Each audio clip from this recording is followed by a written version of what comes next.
Amém. O título da pregação hoje é Prestação de Contas. Amém? Há 4 tipos de pessoas, então desde Adão até o último a nascer, nós temos pessoas no mundo que morrerão sem nunca terem ouvido falar do Evangelho. Esses tempos eu vendo um documentário a respeito de uma tribo no Amazonas que nunca havia tido contato com a civilização. Eles estavam filmando essa tribo de uma distância muito grande, através de uma câmera bem poderosa. O zoom da câmera era bem poderoso e eles estavam filmando. E daí eles filmaram esses índios vendo eles de longe. Então eles nunca tiveram contatos com a civilização. E são pessoas que provavelmente morrerão sem nunca terem contato com o Evangelho. Qual o destino dessas pessoas? Aí é uma coisa que, chegando no céu, se pergunte para Deus. Amém? O Pipe não sabe dizer com convicção plena. Em termos assim, conclusivos, o que acontece com as pessoas que nunca ouviram falar do Evangelho. O segundo grupo implica naqueles que rejeitam o Evangelho, que escutam do Evangelho, porém rejeitam o Evangelho, acham que o Evangelho não é interessante, que a obra redentora de Jesus não lhes convence de alguma forma, não enxergam em Jesus alguma necessidade de salvação. Portanto, rejeitam a fé e optam então por seguirem suas vidas sem terem nenhum tipo de relacionamento com a pessoa de Jesus. O terceiro grupo implica aqueles que creem, aqueles que confessam Jesus como Senhor e Salvador de suas vidas, porém vivenciam uma vida de alienação total, no sentido de que não vivenciam nas suas vidas o que realmente o Evangelho implica na vida de cada um que se confessa como cristão. E o quarto grupo, que é aqueles que entendem que o Evangelho é uma coisa séria, que deve ser vivido em todas as suas implicações, e em especial numa vida de obediência ao chamado de Deus para cada um de nós. Então, nessa noite, eu não vou abordar os 2 primeiros grupos, mas eu quero abordar o terceiro e o quarto grupo.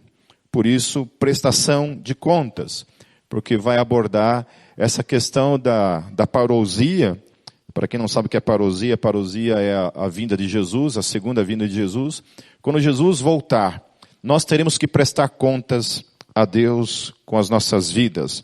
Então, implicam nessas pessoas que conhecem o Evangelho, ouvem o Evangelho todos os dias, as implicações do Evangelho estão nessa vivência de todos os domingos, por exemplo, estar ouvindo uma palavra que traz uma reflexão, que traz um desafio, as implicações do Evangelho que todos vocês e aqueles que frequentam uma igreja, seja ela católica ou seja uma igreja protestante, ouve todos os domingos.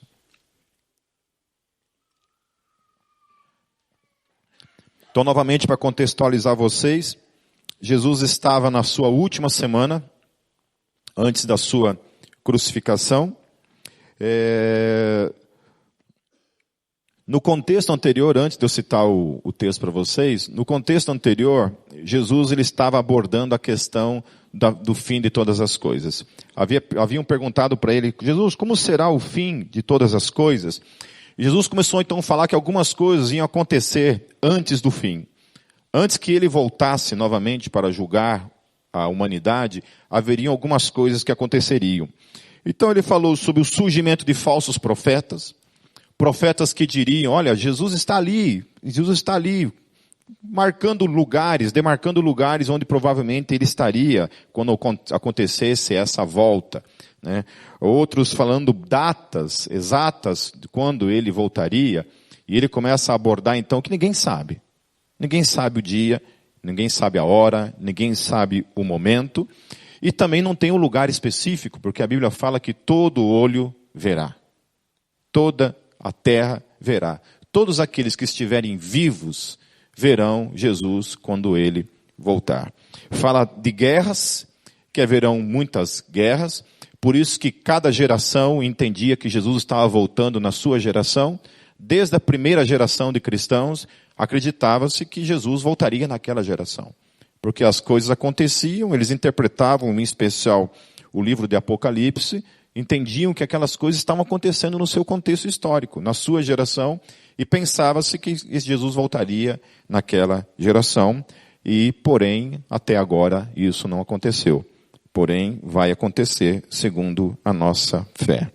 Fala de terremotos, fala de fome, em especial quando a televisão entrou nas nossas casas, quando a gente começou a se deparar com a terrível realidade da fome, em especial na África.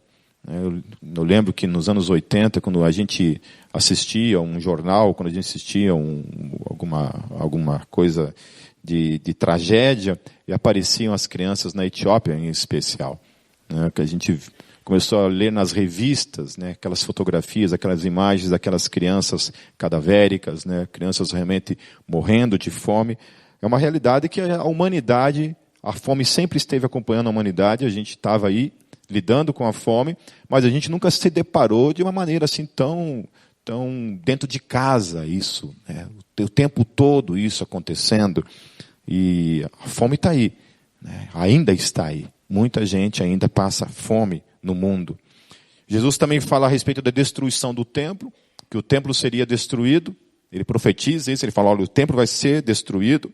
Ele profetiza também uma coisa que a igreja às vezes ignora. E eu fico pensando assim, sabe, o quanto que a gente é cara de pau de olhar para o Evangelho somente nas coisas que nos dizem respeito. São nas coisas que a gente está afim de olhar para o Evangelho.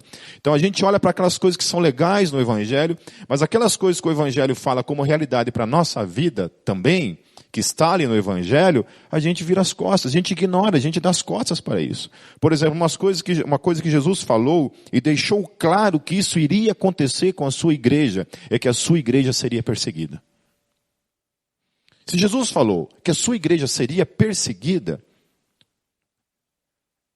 não tem nenhuma novidade, nenhum susto, nada que me pegue de repente de surpresa nesse quesito. De que a igreja seria perseguida por causa do Evangelho. Ela vai ser perseguida. Ela vai ser perseguida. O que a gente talvez precisa entender, meus queridos, refletindo em cima desse texto hoje, acerca dessa questão da perseguição, acho que a gente precisa morrer. A gente precisa entender esse conceito de morte no Evangelho. De que a gente não foi chamado para viver para nós mesmos. De que nós fomos chamados para viver uma vida de morte diária. De morrer para nós mesmos.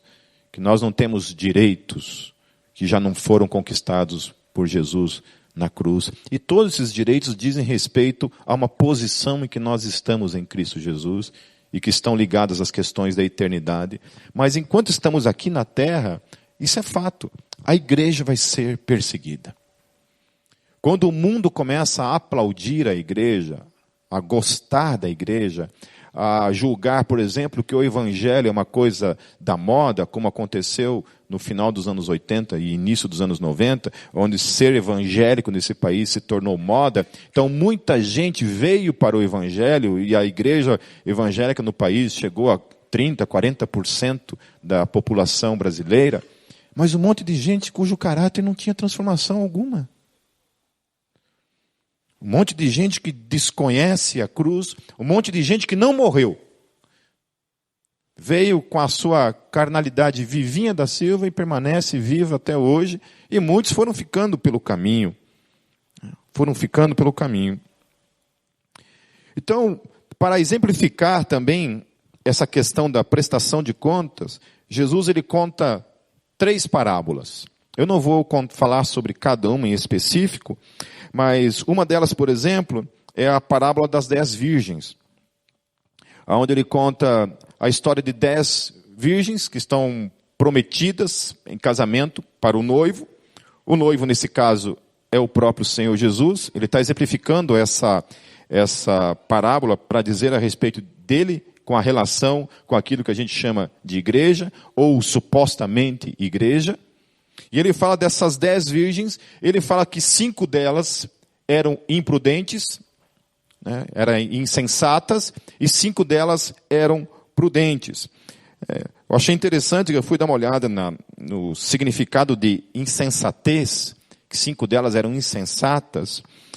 Insensatez é característica do que é insensato. Falta de juízo. É gente que não tem juízo na cabeça. Não tem maturidade. Vive nas fraldas. Sabe, que não consegue amadurecer. Não consegue virar adulto. E eu estou falando de fé. Não consegue virar adulto nem na vida comum. Quem dirá nas questões da fé?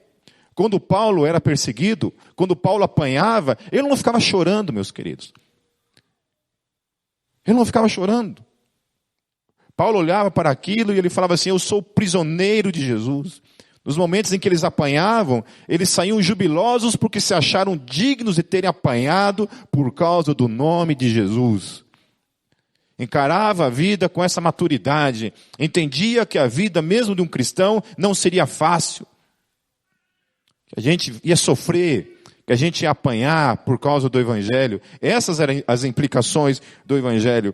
Então, falta de juízo, fala que insensatez também tem a ver com loucura. É gente louca, gente doida.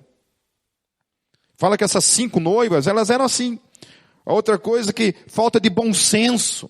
Ser uma pessoa insensata é uma pessoa que não tem bom senso, falta de ponderação, imprudência, vive uma vida de imprudência, não se prepara, está o tempo todo pisando na bola. E era assim a vida dessas 5 noivas, imprudência. Elas sabiam que o noivo viria a qualquer momento, assim como Jesus voltará a qualquer momento, pode ser hoje, pode ser antes do final desse culto, pode ser daqui a pouco, a qualquer momento, pode ser daqui 10, 50 anos, pode ser que nenhum de nós esteja vivo quando ele voltar, mas ele vai voltar, porque essa é a promessa que ele deu. E por outro lado, haviam aquelas que eram as prudentes, que eram as 5 noivas prudentes. E fui dar uma olhada em prudência também. Prudência é a virtude que faz prever e procurar evitar as inconveniências e os perigos. É a pessoa que a Bíblia diz assim: não vá por aqui, que se você for por aqui, você vai se lascar. E ela é uma pessoa prudente, porque ela ouve Deus e fala: não vou por aqui, porque se eu for por aqui, vai dar nhaca. Então ela é prudente. Ela aprende a ouvir a voz de Deus e a se guiar pela voz de Deus. Ela caminha com cautela, ela caminha com precaução. Amém? Então nós temos diante disso essas 10 noivas. 5 doidonas e 5 prudentes. 5 inconsequentes e 5 que olhavam para as suas consequências e pensavam: não, eu não estou a fim de pagar esse preço. Vou me manter vigiando. A prudência consistia simplesmente de estarem preparadas para que quando o noivo chegasse, estivesse com suas candeias acesas. Candeia nesse sentido aqui era porque ele poderia vir de noite, de madrugada, e você teria que enxergar o caminho até ele. Simplesmente isso. Estar com a luz acesa. A luz do Evangelho, a luz da vida, a luz de Deus acesa. O texto fala que o noivo lhe demora para chegar. Quando ele chega, então, as prudentes estão preparadas para isso, enquanto que as outras não estão. Ficam desesperadas porque ele chegou de surpresa. E elas não se prepararam para aquele momento. Foram pegas de surpresa. E aí vem o desespero. E aí vem o desespero. Porque não resta mais tempo. Porque o noivo chegou, e agora? Elas saem procurar, tentar resolver aquele problema naquele momento. O noivo chega, pega as 5 que estão prudentes, que estavam ali vigiando, estavam com seu devido cuidado para com aquele momento. Elas são recolhidas para dentro do aposento do noivo, onde acontece, então, a noite de núpcias. o momento de intimidade para todo o sempre, são recolhidas para estarem com o seu noivo para todo o sempre. Aí o texto fala aqui que as outras 5 chegam, depois batem na porta e falam, deixe-nos entrar. E o texto é claro ao dizer que o noivo olha para elas, escuta a voz delas e responde, eu não as conheço. Eu não as conheço. Jesus está falando para mim e para você, meus queridos, que viver uma vida de prudência é conhecer Jesus de fato. Quando a gente não vive uma vida de prudência, a gente vive que nem uns loucos, retardados, insensatos, imprudentes, sabe? Essa vida de louco. A gente não está nem aí. A gente faz o que vem na teia e ponto final. Coisa vem e ponto. Né? Torcendo para que Jesus volte, sabe Deus quando? Que dê tempo da gente se preparar de algum momento para esse momento. De alguma forma para este momento. E o texto fala assim, portanto vigiem, porque vocês não sabem o dia nem a hora. Então a primeira coisa que a gente aprende, no que diz respeito a essa questão da prestação de contas, eu nem entrei no texto ainda, tá? Mas depois a gente entra e vai ser rápido também. Primeira coisa que a gente aprende nesse texto, no que diz respeito à prestação de contas, é que eu e você, nós vamos prestar contas da nossa relação com o Senhor Jesus, com a nossa vida de prudência diante dele. Há umas 3 pregações atrás eu falei, tem uma pregação chamada um chamado à obediência. Depois vocês voltam lá, pegam lá no Metalcast e escutam novamente essa pregação. Sobre esse chamado à santidade. Tem tudo a ver com isso também. Então a gente é chamado, meus queridos, para viver uma vida de prudência. Uma vida de medir mesmo, todos os dias, como se fosse o último. Todos os dias, como se Jesus estivesse realmente, literalmente, batendo as portas. Sabe, a gente não foi chamado para viver essa vida de crente meia boca. Eu não sei o quanto isso inquieta o espírito de vocês, a alma de vocês. De dormir todos os dias assim satisfeito porque você tem vivido uma vida na presença de Deus. Uma vida de busca. Ou você é aquele que todos os dias dorme com uma frustração dos demônios. Aquela frustração porque não tem orado, não tem buscado, não tem lido a Bíblia, não tem servido, não tem feito nada. Então o texto está nos chamando a atenção quanto a isso. Lembra que eu falei que eu vou tratar sobre 2 tipos de pessoas? Aqueles que ouvem o Evangelho, estão, de certa forma, no Evangelho, mas não vivenciam aquilo que o Evangelho tem para as suas vidas. E aqueles que ouvem do Evangelho e vivenciam aquilo que o Evangelho tem para com as suas vidas. Esse é o nosso chamado. Amém? É o chamado de vocês e meu. Não penso que o que eu estou falando para vocês não é algo que estou cobrando de mim todos os dias.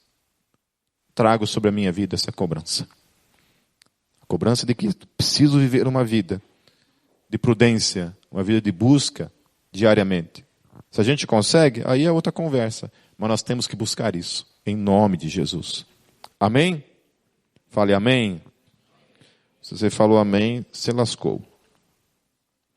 Aí Jesus também conta 2 parábolas, que é a parábola dos talentos e a parábola das 10 minas, que tem tudo a ver, praticamente, é como se fosse a mesma parábola, aonde se é entregue 5 talentos para um servo, 2 talentos para um outro servo e 1 talento para um outro servo. A cada um, o texto fala, é dado de acordo com a sua capacidade. Se é capacidade, significa e implica que você e eu temos capacidade para fazer aquilo que Deus confiou na minha e na tua mão. É literalmente isso o texto. Deus não dá nada para eu fazer, para você fazer, que eu e você não temos a capacidade, mesmo que seja, sei lá, uma capacidade natural, ou uma capacidade que venha da parte dele, mas Deus capacita você. Ou você tem uma capacidade natural para fazer isso, ou Deus te dá toda a capacitação para você fazer isso. Então, para alguns ele dá 5 talentos, confia bastante coisa, outros ele confia mais ou menos algumas coisas, porque olha para a capacidade daquele indivíduo e fala, não, esse cara só tem capacidade para fazer isso. E outros ele dá um pouco menos. Mas para cada um de nós foi dado talentos segundo a nossa capacidade de desenvolver aquele chamado.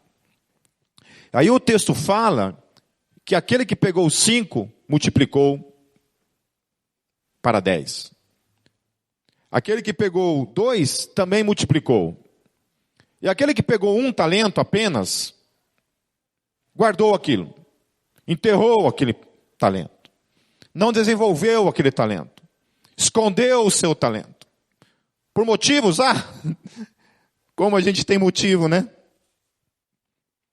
Como a gente tem motivo para não fazer. Como a gente tem desculpas. Como a gente tem argumentos para não fazer aquilo que Deus confiou a cada um de nós. Como a gente tem motivos, como a gente tem desculpas para não fazer o que Deus nos chamou para fazer. Queridos, nenhum de vocês que estão aqui nessa noite, nenhum de vocês não foi confiado algo para realizar no reino de Deus. Nenhum de vocês. Nenhum. Ai, Pipa, mas o que Deus quer da minha vida? Te vira. Sabe como você descobre o que Deus tem para a sua vida? É bem simples. Implica em 2 coisas. Quer descobrir o que Deus tem para a sua vida? Comece a orar, meus queridos. Mas orar de verdade. Entra no seu quarto, dobra o seu joelho e busque a Deus desesperadamente. E fala, Deus, eis-me aqui, Senhor. Queima em meu coração a tua vontade. Queime em meu coração o que o Senhor quer realizar por meio da minha vida, Senhor Jesus. Queime em meu coração. E Deus vai encher o seu coração de desejo de realizar alguma coisa. É assim. Quando eu me converti, eu fiquei desesperado por Deus, assim. Uma fome de Deus, de amar a Deus, de conhecer a Deus. Começar a ler a Bíblia o tempo todo, devorar a Bíblia, orar o tempo todo, ir para o meio do mato, reunião de oração aqui, reunião de oração lá, o tempo todo orando, lendo e orando e buscando. E Deus começou a colocar no meu coração um desejo muito forte, e eu era uma pessoa muito tímida, assim, tinha muita vergonha, um jacu do mato mesmo. E eu senti muito forte no meu coração o desejo de ir para as ruas e pregar o evangelho para as pessoas. Sozinho, sem ninguém. Só eu, Deus e a coragem. Eu comecei a ir para as ruas e pregar o evangelho, com toda a minha timidez, a minha vergonha, as minhas inseguranças. Fui para a rua pregar o evangelho. E aquele ministério começou a se desenvolver na minha vida. E eu tinha convicção de que era isso que Deus queria que eu fizesse. Pregar o evangelho. Em seguida comecei a discipular essas pessoas que a gente evangelizava nas ruas. De uma pessoa acabou virando um grupo de evangelismo lá em Foz do Iguaçu. A gente saía todos os sábados num grupo de evangelismo para as ruas. E nosso evangelismo consistia no seguinte: a gente entrava numa salinha, lá na Igreja Presbiteriana do Brasil, entrava embaixo, lá tinha umas salas da escola dominical. A gente entrava naquelas salinhas, orava e falava assim: Deus, eis-nos aqui, Senhor. Use-nos.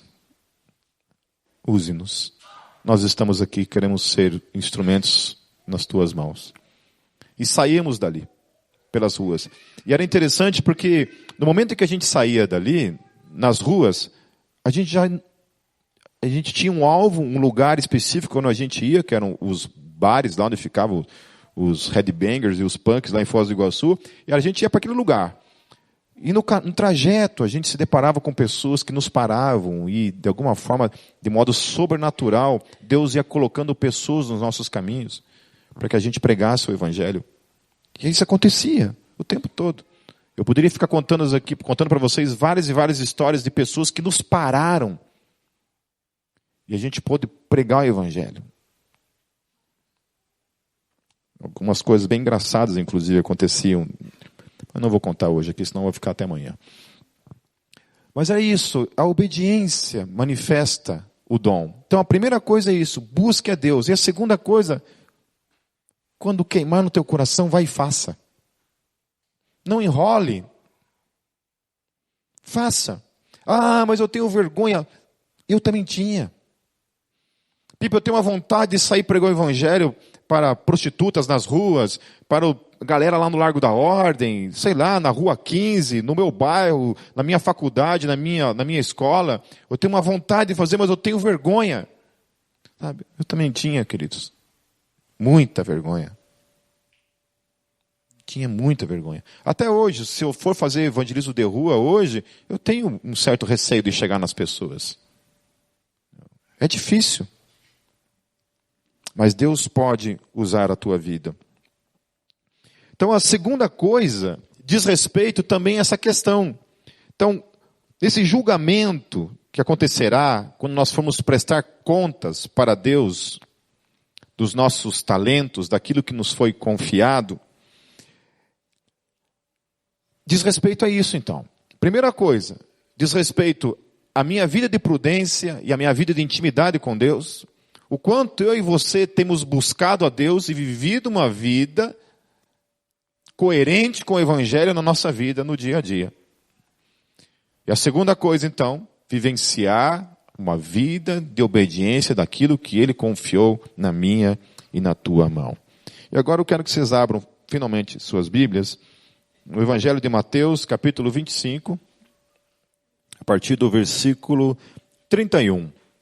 Quando o Filho do Homem vier em sua glória com todos os anjos, assentar-se-á em seu trono na glória celestial. Todas as nações serão reunidas diante dele, e ele separará umas das outras, como o pastor separa as ovelhas dos bodes. E colocará as ovelhas à sua direita e os bodes à sua esquerda. Então o rei dirá aos que estiverem à sua direita: venham, benditos de meu Pai, recebam como herança o reino que lhes foi preparado desde a criação do mundo. Pois eu tive fome e vocês me deram de comer. Tive sede e vocês me deram de beber. Fui estrangeiro e vocês me acolheram. Necessitei de roupas e vocês me vestiram. Estive enfermo e vocês cuidaram de mim. Estive preso e vocês me visitaram. Então os justos lhe responderão: Senhor, quando te vimos com fome e te demos de comer, ou com sede e te demos de beber? Quando te vimos como estrangeiro e te acolhemos, ou necessitado de roupas e te vestimos? Quando te vimos enfermo ou preso e fomos te visitar? O rei responderá: digo-lhes a verdade, o que vocês fizeram a alguns dos meus irmãos, a mim o fizeram. Então, uma pausa aqui, para que não seja entendido de modo errado esse texto. Muita gente pensa assim: poxa, então para alcançar a salvação agora eu tenho que, fazer essas coisas para que eu seja salvo. Agora, o que o texto está falando? O texto está falando que eles faziam coisas sem terem noção do que estavam fazendo essas coisas. Logo, o alvo do coração deles não era fazer para alcançar a salvação, mas eles faziam justamente porque eram justos. Amém? Quando, Jesus? Quando nós fizemos essas coisas que você está falando? Quando? Não havia um interesse de olhar para essas coisas como um meio de salvação. Havia um interesse simplesmente de servir o rei, de fazer a vontade do rei. glorificar o Rei por meio das suas vidas, fazer aquilo que você foi chamado para fazer, em nome de Jesus, com todas as implicações que isso envolve. Era apenas isso. Aí Jesus precisa apontar para eles e dizer: olha, quando você fez isso, quando você fez aquilo, quando você fez isso, aquilo, foi para mim que você fez isso. Foi a mim que você fez. Amém? Quando Madre Teresa de Calcutá foi perguntado para ela como é que ela conseguia desenvolver o ministério dela com a questão lá em Calcutá, as pessoas, os enfermos, que ela tinha muito essa questão também de lidar com pessoas terminais, né? Com pessoas que estavam realmente morrendo e que tinham poucos minutos de vida. E há vários relatos em que muita gente deixou esse mundo, meus queridos, ouvindo da boca dela: eu te amo, eu te amo, eu te amo. E perguntaram para ela assim: como é que ela consegue fazer isso? Como é que você consegue fazer isso? E ela falou assim: porque quando eu estou falando para aquelas pessoas que eu as amo, eu penso que eu estou falando isso para o Rei Jesus. Essa é a motivação do meu coração. Ele é a motivação do meu coração. Tudo o que eu faço é para Ele. É para Ele.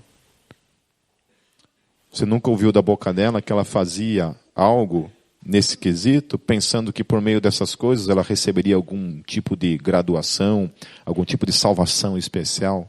Mas não, a gratidão do seu coração por aquilo que Jesus havia feito na sua vida, ela desenvolvia dessa forma na sua vida, servindo a Deus, de acordo com o seu chamado. Lembra que eu falei que o texto fala que, segundo a sua capacidade, Deus olhou para a vida dela, delegou a ela segundo a capacidade dela, e ela desenvolveu segundo a sua capacidade.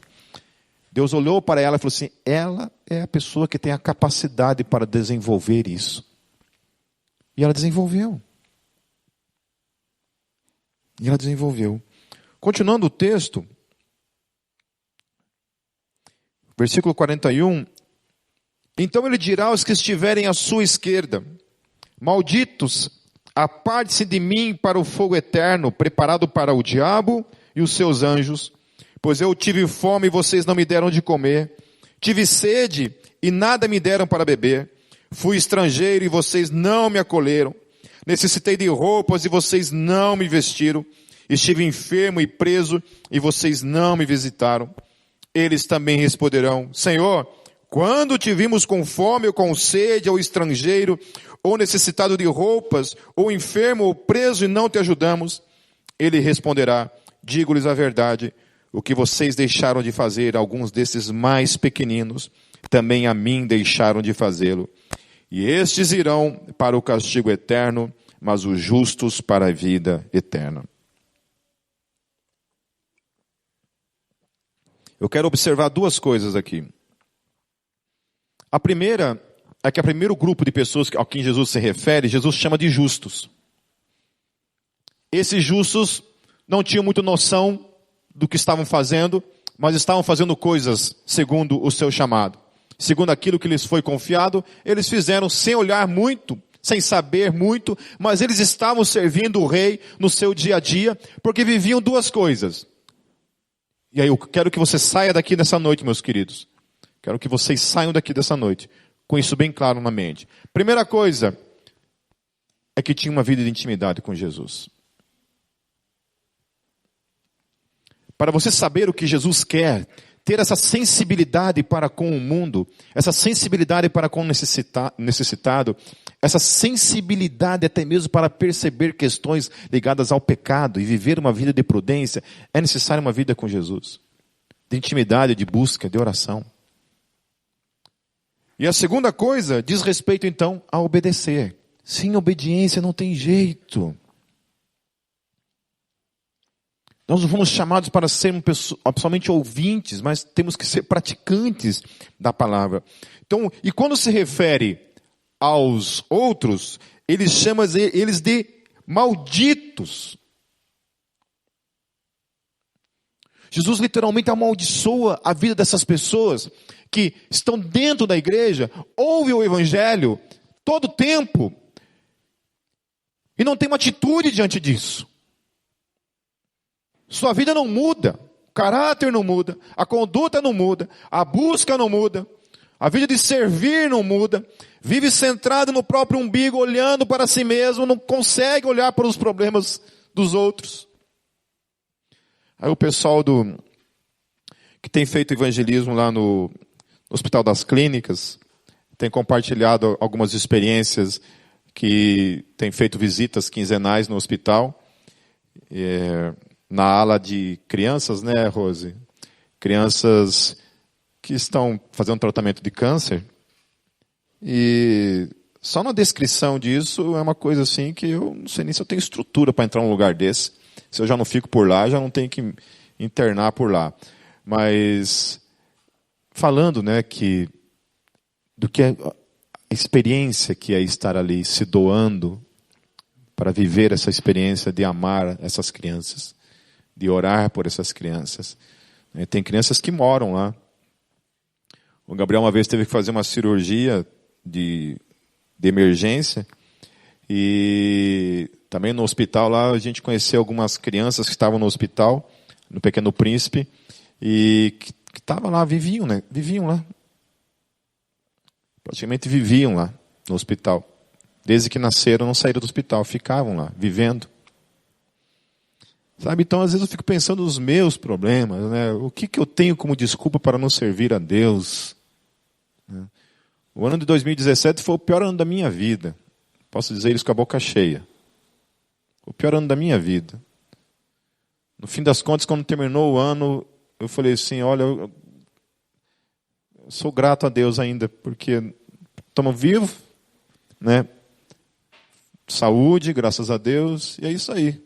Vamos aí, 2018. O que você tem para nós aí? Vamos viver o 2018. E é isso, é a vida. Servir. Foi um ano que eu quase desisti de tudo, literalmente. Foi um ano que a igreja teve conhecimento disso, que eu mandei uma cartinha dizendo, queridos, deu. Acabou o gás. Entende? Acabou o gás. Mas daí, queridos, testemunhando para vocês, antes de chutar o balde e desistir de tudo, e falar qualquer coisa que seja uma palavra final, a gente ora. A gente vai para Deus. Aí chega em Deus, Deus fala, não.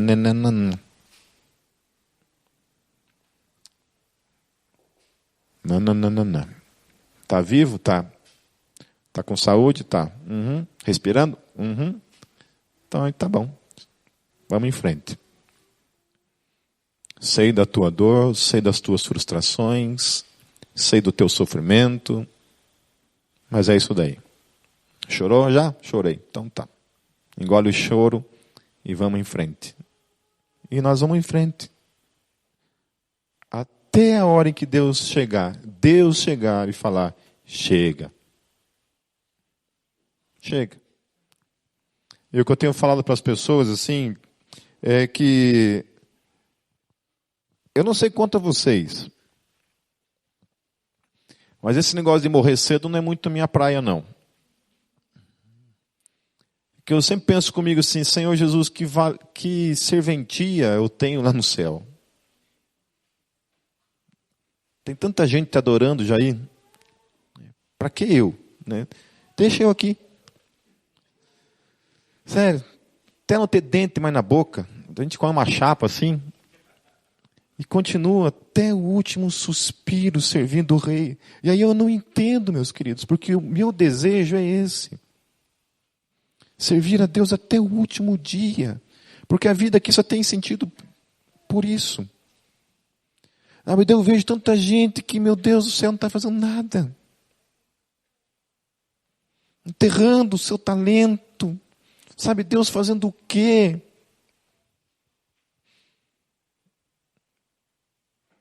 Vamos encarar 2018, esse ano, em nome de Jesus, que essa igreja seja uma igreja que sirva ao Rei. Queridos, como pastor de vocês, eu quero uma igreja 100% servindo. Mas não precisa ser com pregação, com louvor, sabe? Quem Deus deu 5, deu 5. Sabe? Se for para você vir aqui tirar o chiclete debaixo do banco, amém. Entende? Se for para cuidar dos carros, amém. Se for para servir no data show, no som, sei lá, no que Deus tocar no teu coração. Mas primeira coisa, comece esse ano em nome de Jesus, se colocando na presença dele, buscando de Deus. Deus, o que o Senhor quer para mim nesse ano? Para que quando você terminar o ano de 2018, você olha assim, nossa, que ano em que eu tive lutas, em que eu fui perseguido, em que eu sofri, mas foi um ano em que eu busquei a Deus, que eu orei muito, foi um ano em que eu servi o Rei. Se não for aqui dentro da igreja, sabe, que dentro desse lugar, que seja no teu trabalho, que seja onde Deus colocar você, tenha convicção que se você orar fervorosamente, buscar de todo o teu coração, Deus vai usar a tua vida. E quando Deus falar, obedeça. Quebre todas as tuas barreiras, os teus medos, as tuas jacuzices, tuas vergonhas, sabe? Vença as tuas preguiças. Dá uma preguiça. Vença as tuas preguiças. Sacrifique, sabe? Em nome de Jesus. Em nome de Jesus. Amém. Amém? Coloque a mão no seu coração assim.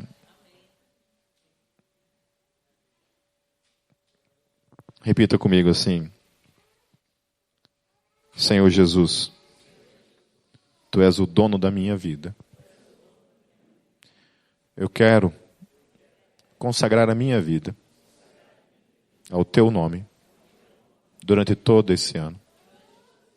Senhor Jesus, usa a minha vida durante todo esse ano para a glória do Teu nome. Santifique a minha vida e me use em Teu nome.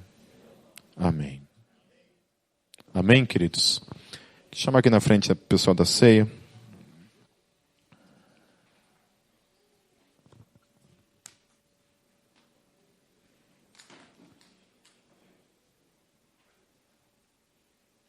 Pentear o cabelo? Pode ser.